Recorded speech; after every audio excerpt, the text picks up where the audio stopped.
Four-wheel drive estates are 10 a penny these days, but there was a time when only a handful of manufacturers offered them. A couple of decades ago, most estates with power sent to both axles were either off-road biased with raised and softened suspension, or had a naughty badge.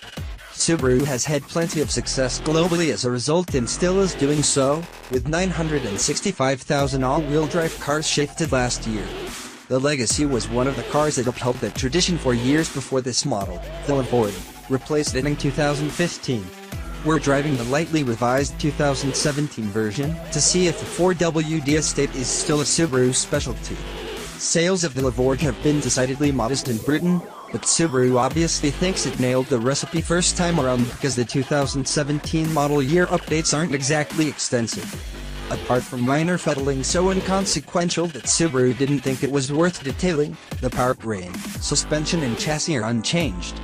The exterior and cabin aren't visibly different, either. However, some work has gone into improving refinement, with tweaks to the door seal material and additional engine insulation.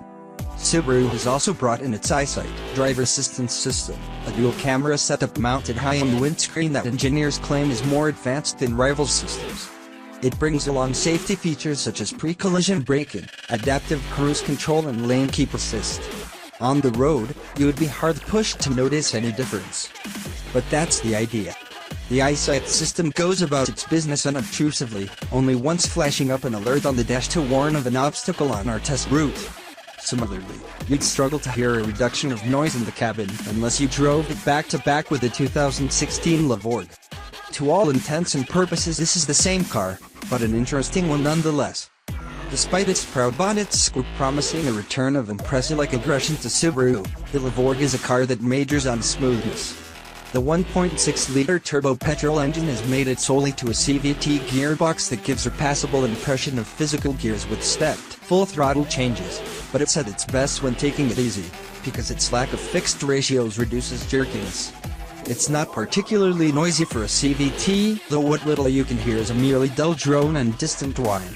Performance is merely acceptable rather than sparkling, especially given the less than exceptional on paper fuel economy, a casualty of Subaru maintaining permanent four-wheel drive. It's a shame that there's no higher output petrol with a manual gearbox or, crucially, a torquey and frugal diesel available to broaden its appeal. Body control on the Benz is surprisingly tidy, there's loads of grip and it feels quite agile for its size. But the numb and overly light steering, even in sport mode, and almost SUV-like high driving position put pay to any desire to hustle it along quickly. It's a shame that the ride is on the firm side, too, because decent refinement means it's an otherwise competent cruiser. Cabin quality is largely up to the standard you'd expect from the family estate class, with only a few subpar materials letting down a car that otherwise feels built to last.